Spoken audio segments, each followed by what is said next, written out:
Hi, everyone, and welcome to Rising Stories Podcast. I'm Corrine Sandifer, your host. This is my 50th podcast interview, and I am so excited for you to hear this show. I started this podcast so that my business coaching clients could hear how other businesswomen were building their companies.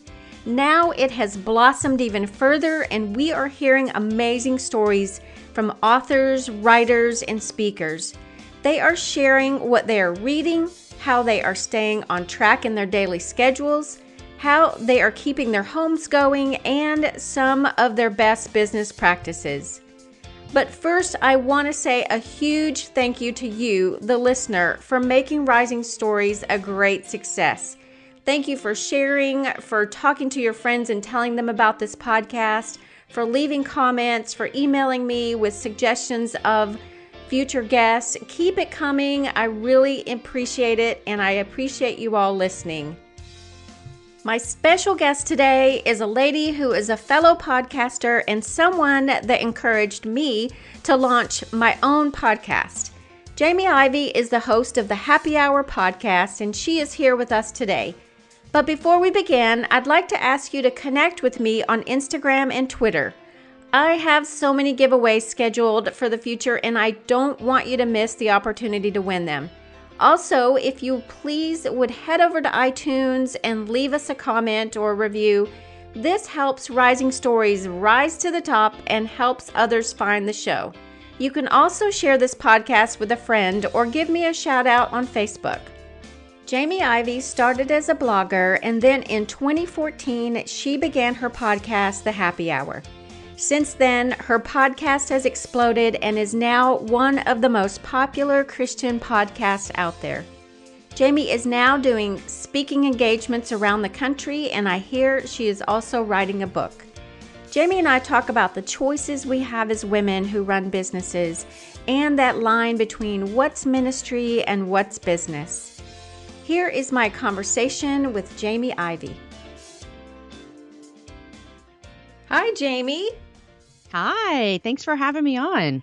Thanks for coming on. Welcome to Rising Stories. So happy to be here. I am super excited you're here because you are one of my inspiration podcasters, you and Kathy Lee Gifford. Oh, I love Kathy Lee. I know. I mean, I act like I know her, but I wish I knew her.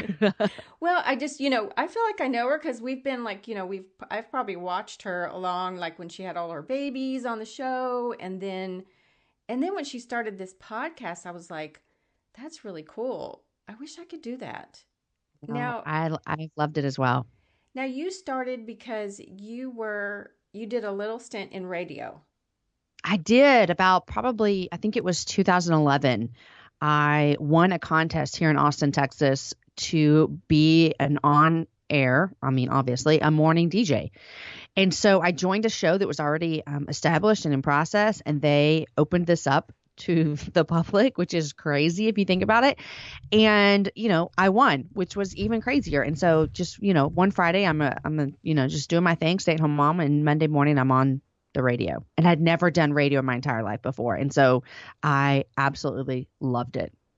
So do you think back like, oh, I missed my calling. I should have majored in radio, TV, film or something. What did you think that when you were on the show?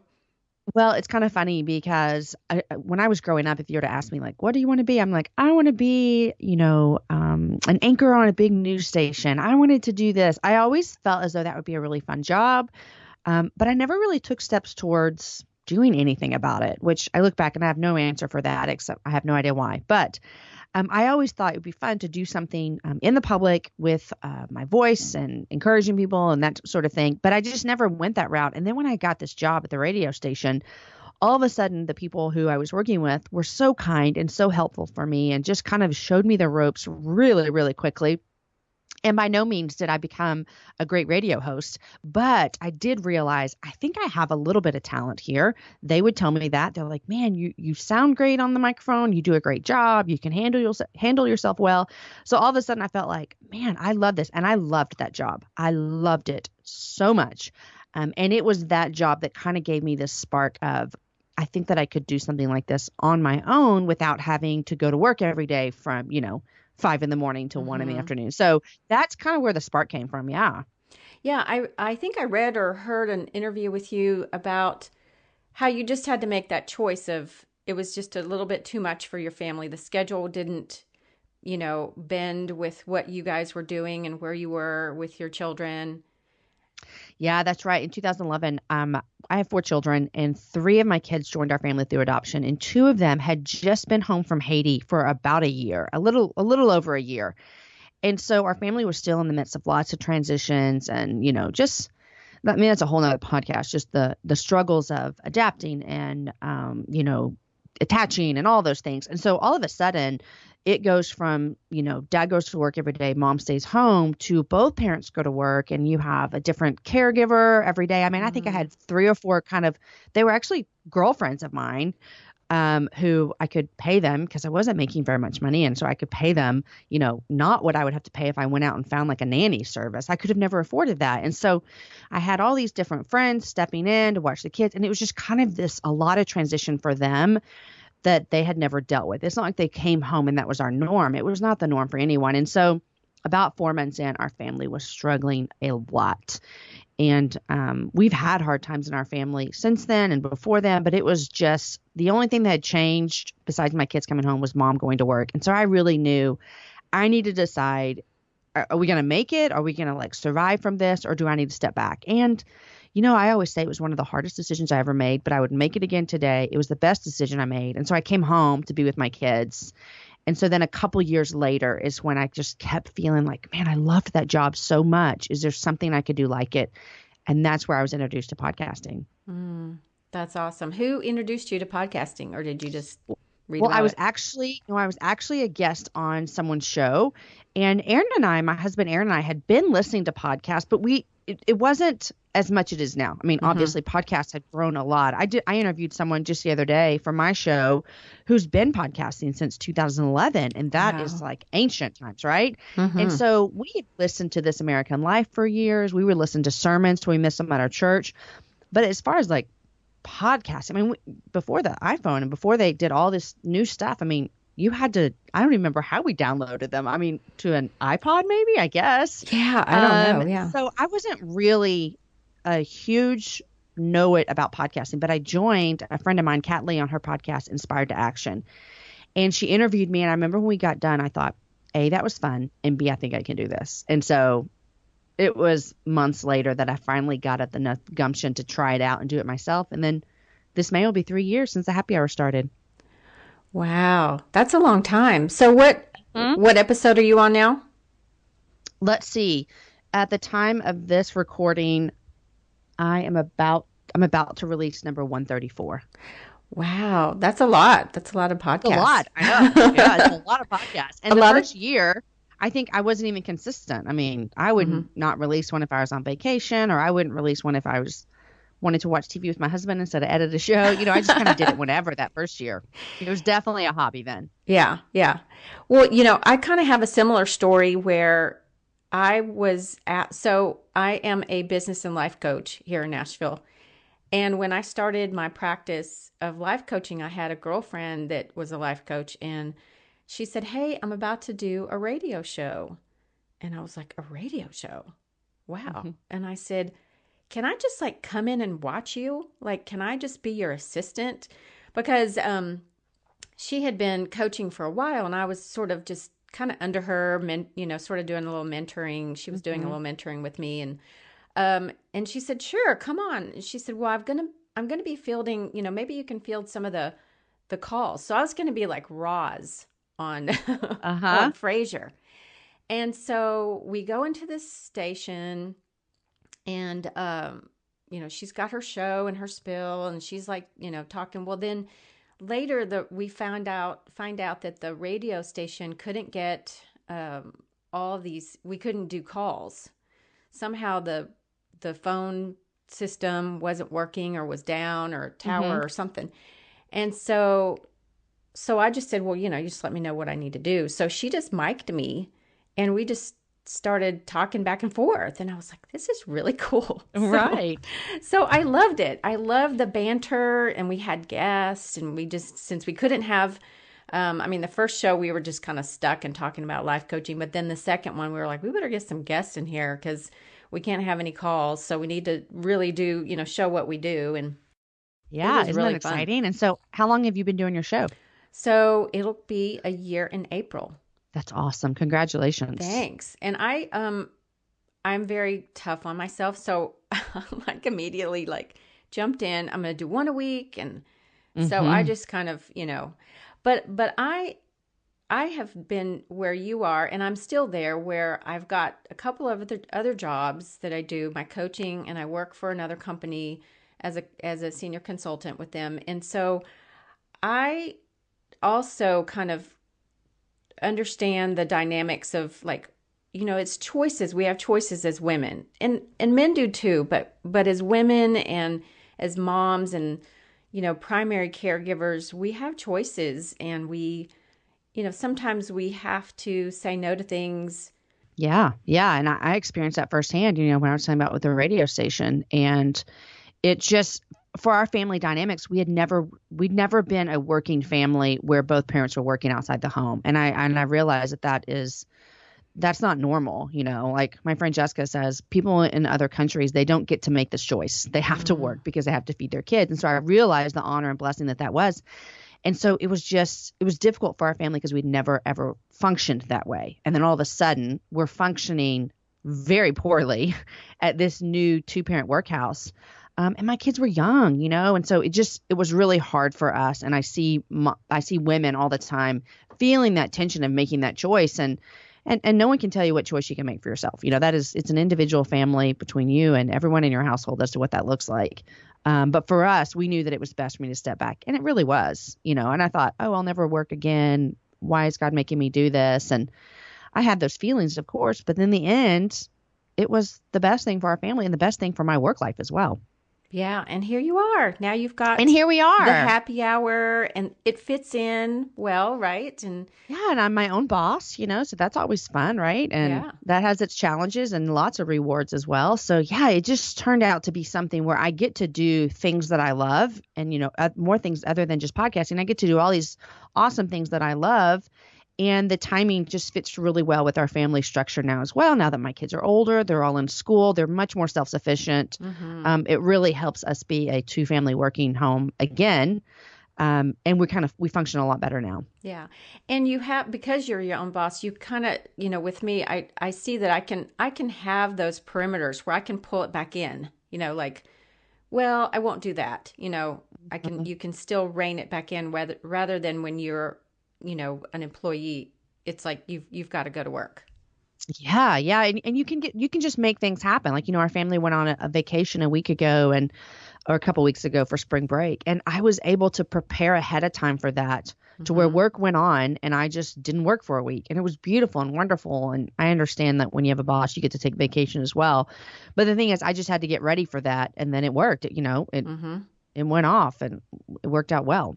It is nice. My husband also works from home. Sometimes that's good and bad because I work from home too. I get it. And so we, our evenings are, my son doesn't drive yet. And so, we're driving him here and there. So evenings are kind of crazy. And then just when we're relaxing, it's time to go pick them up again, So, so we like to take day dates so we can do that. We have that freedom to go, yeah, I'm free for lunch this week. Awesome. I'm free on Thursday, so let's do it. So I like that flexibility too. Yes, so that's great. And then of course, we're tired at night. So I hear that. Yes. Sometimes it's nice to get that date out of the way, go see a movie in the afternoon or whatever. Yes. So yes. Well, tell me more about your business and the business aspect of it all. What brings you the most joy and satisfaction? Yeah, so it's just in the past couple of years, I would say even realistically in the past year, have I really started to look at this, everything that I do encompassing a handful of different things as a business that I run. And that's exciting for me because I've never done anything like that. And like I said, this podcast started out as this hobby.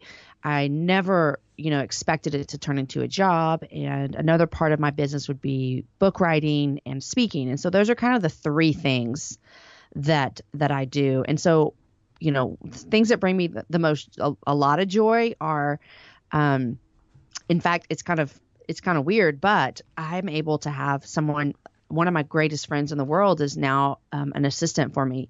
And I love that she gets to stay home with her boys and still do a little bit of work and make some money for her family. And I love that I get to be a part of that. Like, that really is so exciting to me, that the happy hour can bring on a friend and give her a job where she can still be at home with her boys, and be able to do that. I also really, really love, you probably understand this, podcasting is a lot of singular work, whereas I'm just in my little closet office all by myself interviewing people.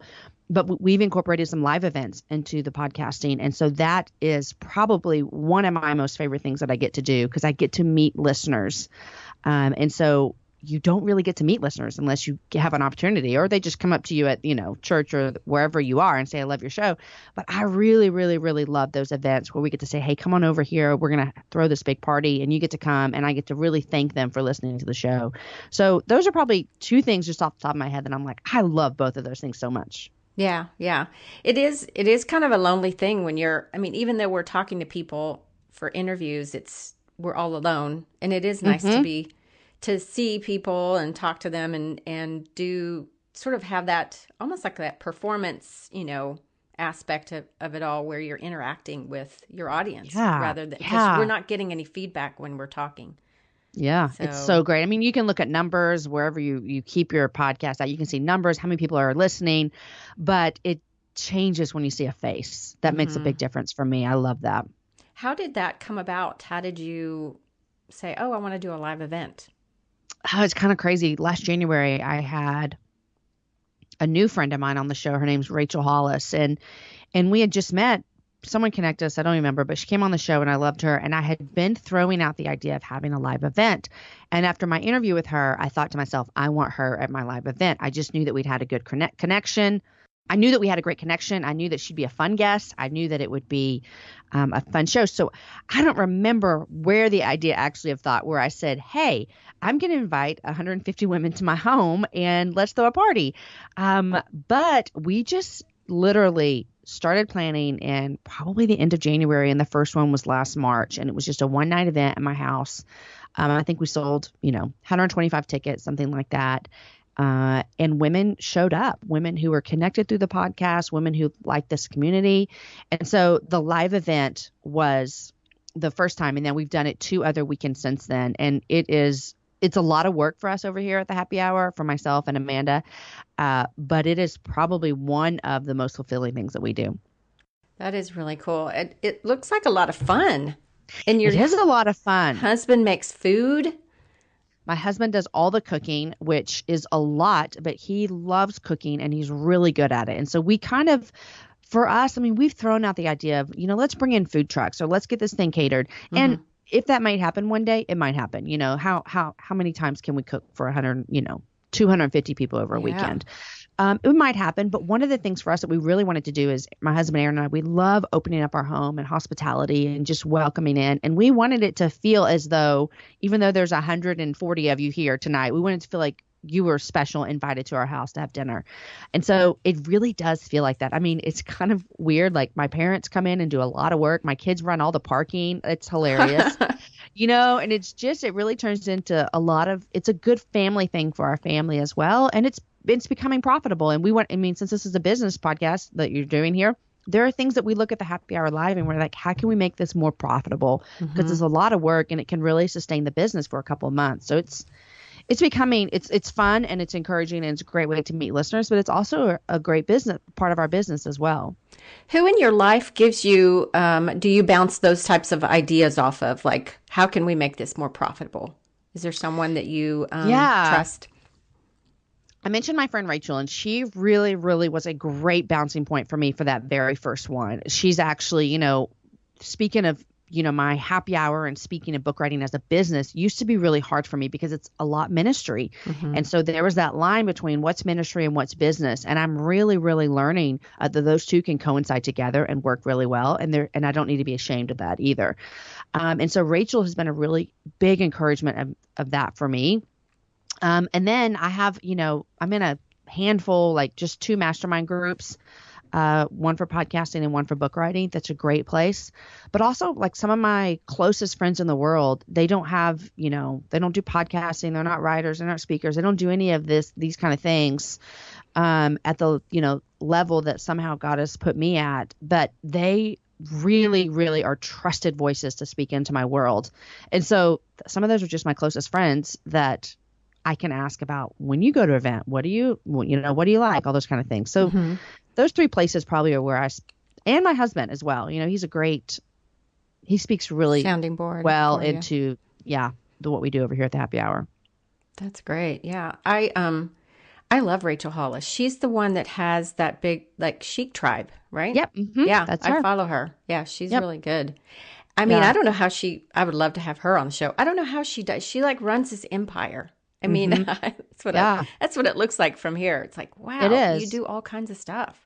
And she's got a team and yeah, that's what I was going to say is a lot of times we just talked about this. She actually is releasing a podcast soon and we just did an interview about it. And we talked about the same thing about that it is such a team effort, and she has a huge team, huge. I mean, she has a great team and staff working with her and I'm thankful to have, people that are helping me behind the scenes as well. And I think that is something that, people look at, I want to do this business or I want to do this Etsy shop or whatever you might want to be doing. When you look at someone at where they are right now and you have to remember like how they got there and the last 3 years of hard work and all that kind of stuff. And so I think that's an encouragement to women who are wanting to start a business or grow their business or whatever, is to not look at the end goal of where someone else is, but look in the middle of how they got there as well. That's really important. What was the best business advice someone gave you? When I started this podcast, I've said before, it was a hobby. And then I decided, hey, I want to make this my job. And to make it my job, you need to get paid to do it, right? Because that's what a job is usually. There's income being made here. And I work every day. And so I need to be bringing in an income or I need to go volunteer somewhere or whatever. So I had to figure that out. But someone, I was talking about how do I charge? Because, podcasts make it by advertising the same way that your TV shows make it and your radio shows make it, advertising, blogs make it. All advertising is what pays the bills for all these people that you're looking at. And so for me, I was worried that I wasn't worth what I was asking, if that makes sense. And I really had someone speak into me and say, you're devaluing your product because you look at it as a ministry and you need to give it the value that it's worth. And so that was really important for me to do something like that. The second thing that, someone told me that is whenever you can start delegating and whenever you can start outsourcing, do it as soon as you can. Because what happens when you outsource is that you give people things, not that you can't do, but maybe you don't have the time to do them, or maybe you don't do them as well as someone else. And then it gives you the opportunity to do what you do well. You get to do that thing. And so as soon as I could do anything like that, I started doing it, and it has really changed everything for the happy hour, of me being able to focus on what I do best and letting someone else focus on things that were just sucking me dry. And it was taking everything out of me. Now they get to do it and they're better at it. And they're professionals and better at it. Yeah. Yes. Yeah, that does help. I mean, it's and when was it just when you got to a certain level of it was making some money, or did you just say, I'm going to invest and then just do it? For me, the first thing that I outsourced was editing, for a couple of reasons. Number one, I hated doing it. And number two, I wasn't the best at it. And so I learned and I edited my first 50 shows all by myself, and I hated every minute of it and I messed up all the time. But I learned how to do it, and it took me a lot of hours and I hated every minute of it. But that was the first thing. And so the first thing that happened for me was, hey, I'm going to take this from a hobby to a job. And so I'm going to begin getting advertisers. And this means a show has to go up every Wednesday, no matter what is happening in my life. And I knew that I need someone to make that happen with me. And so that's when I brought on someone to edit. And I've had, different people, not the same person the whole time, but different people edit my show since episode number 50. And then after that, the next thing that happened to me was, each show I put up has show notes. And believe it or not, starting last January, I don't write those anymore. I'm sorry if anyone is upset about that, but I don't write those because once again, I was recording the interview, then editing it, and then having to write it up. And it was just taking everything out of me. And so when I handed that over, it gave me more time to, I wrote a book and I wrote a book proposal and all those things that I was having a hard time finding the time to do because I was doing these other things. And so it's been really nice to be able to hand that over to someone. So that's the editing was the first thing that went, and it was when I decided to make it a job. I think for me, the first thing I would do is even though I love to write, I sometimes, it's hard to write about the show you just did, even though you just did it. But I know. and it's even if it's fresh on your mind, it's still like, oh my gosh, I've got to pull this out. And I was talking to an author. She came to my book club and I interviewed her. It was Ruta Sepetys, and she was like, "You're a writer too, aren't you?" And I was like, no." And she's like, "Well, but you write all those show notes." And I was like, "Oh, please do not judge me on those. Those are horrible." That's hilarious. But I thought that is writing, and I need to be a little better at it. But that's probably what I would outsource. The first thing I would outsource. I hear you on that one. It's just like, just kind of like when it reminds me of when I had to write a paper for school. Even though I love writing, it'd be like, oh gosh, you're boxing me in. I can't do it. Yes. But anyway, so that's my oh my gosh, I didn't realize I was going to have to do show notes. What surprised you when you were what aspect of your speaking, your podcasting, or your live events surprised you? You're like, I had no idea I was going to have to do this. Oh gosh, what did I mean? So with the podcasting, the editing, so many times I would I am, type A, and I do like things done the right way, but so many times I just didn't care about the editing. And I remember my husband would listen to something and he's like, "You have to make this better." And I'm like, "I can't, and I don't care." It was just that was so hard for me in the beginning as well. And so probably with the editing for podcasting, I don't know how I thought it was going to happen, but that was really hard for me. With the live shows, what did I least expect? Is that what you're asking me? Yeah, what surprised you? And you were like, I had no idea I was going to have to do this. I had no idea this was something I had to think about. I don't know, maybe parking. I don't know. Yeah, something that surprised me about the live events, which it's not something that we had to do, but I was really surprised at the way that women traveled from around the country to get here. I mean, literally the first event, we just we had no idea what we were doing. We just threw it out there. And women were getting on airplanes to come to this. Yeah. And that was really, really surprising to us. And it really showed us something about the community with people who listen to the happy hour. And so that continues to surprise us every single time. People get on airplanes. A girl this last time came from Nashville by herself. Wow. A girl from Connecticut came down with her family, and they were having spring break in Austin so that she could come to this. And her husband and child were at the hotel while she came to the event. That just surprises me, but it's also super encouraging about just how the show means so much to people's world. And that's honoring and humbling and all of the things, So that was a big surprise, but it's been a really good surprise. Well, we have a Nashville connection because you still used to live here, right? We did. We lived in Murfreesboro. Oh, now what brought you here? Music?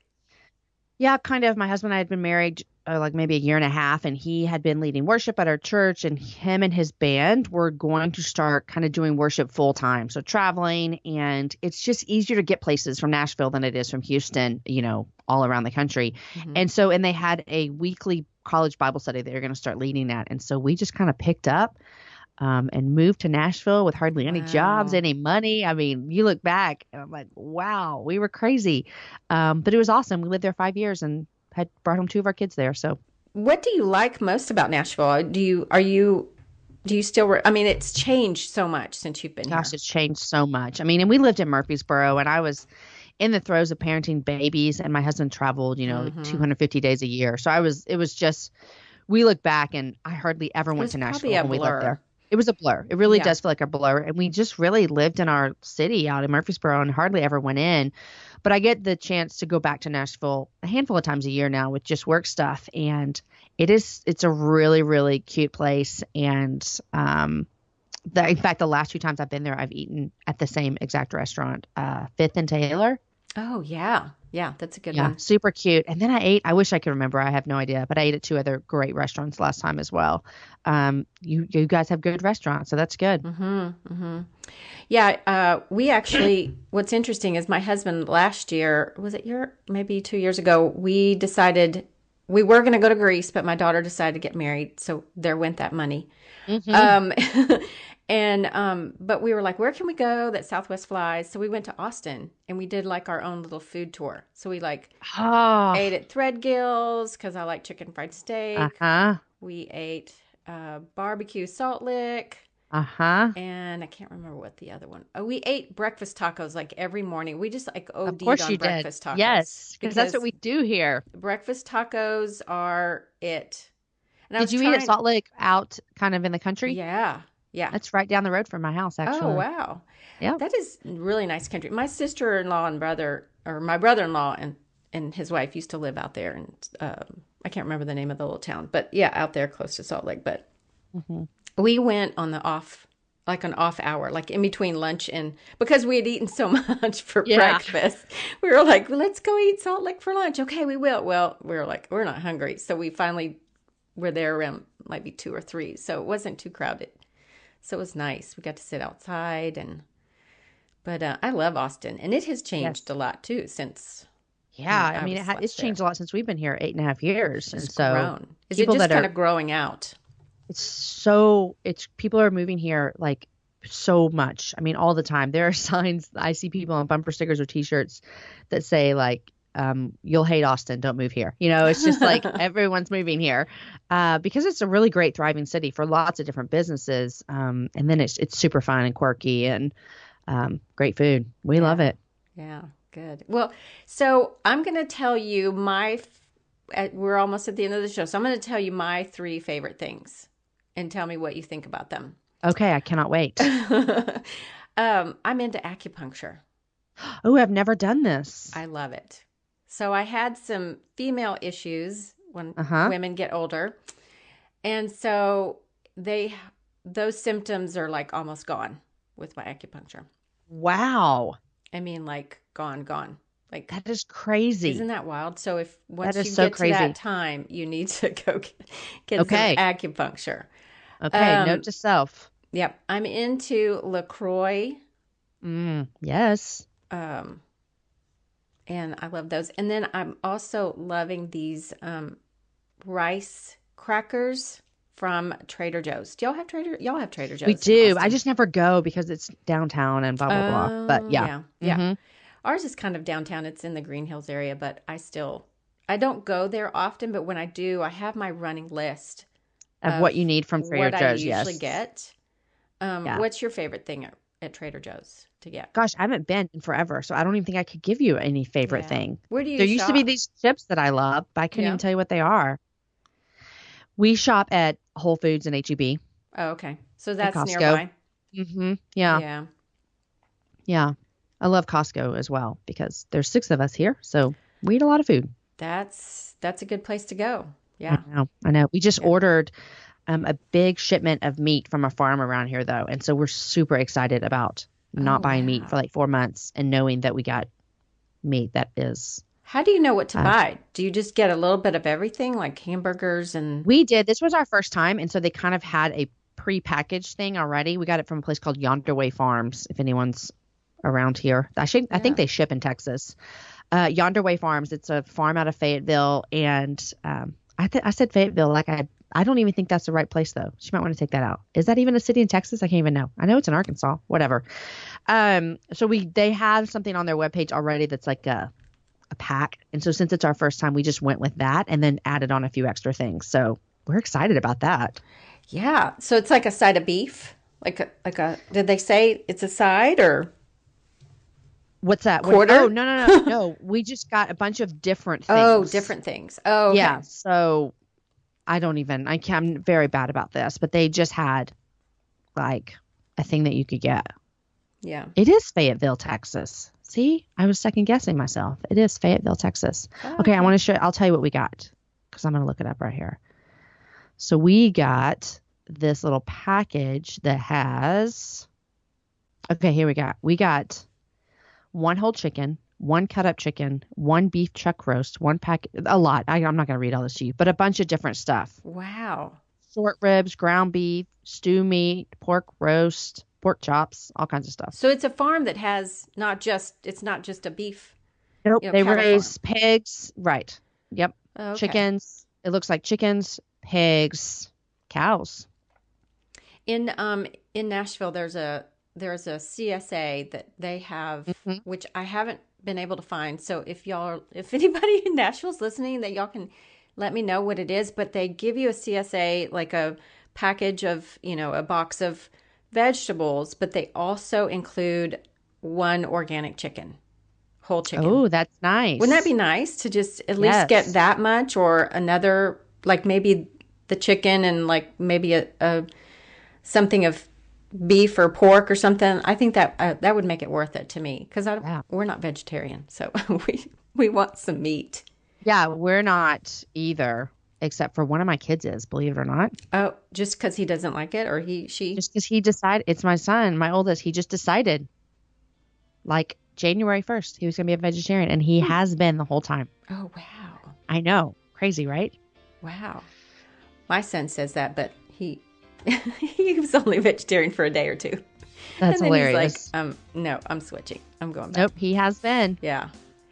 Well, thanks so much, Jamie. This was so much fun. I loved having you on here and sharing all of your business advice and fun stuff that we talked about. Thank you. It's been a lot of fun. Wasn't she great? I loved that she shared about the things that she keeps for herself and the things that she lets go of and outsources. Those are great best practices for any business and great practices for everyday life too. If you missed something that you wanted to jot down from this podcast, no worries, because all of the information from Jamie and this podcast will be on the show notes at CorrineSandiford.com.